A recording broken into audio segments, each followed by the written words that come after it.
Everyone, what it in a day 27 50 days challenge. সকালবেলা উঠে চা খেয়ে নিয়েছিলাম আর ব্রেকফাস্ট আমি স্কিপ করে দিয়েছি। তো লাঞ্চে ছিল হচ্ছে চিকেন কষা, ভাত, এখানে একটা চিংড়ি মাছের তরকারি ছিল, এখানে ইলিশ মাছের তেল ঝাল করেছিল মা কালো জিরে দিয়ে, আর এখানে কচু, বেগুন, আলু দিয়ে ইলিশ মাছের একটা তরকারি করেছিল, আর সাথে ছিল ভাত। তো লাঞ্চটা সেরে নিলাম।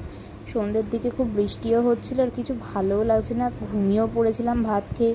তো তারপর দেখি রাত্রেবেলা বাবা এনেছে মোগলাই আমার আর ভাইয়ের জন্য।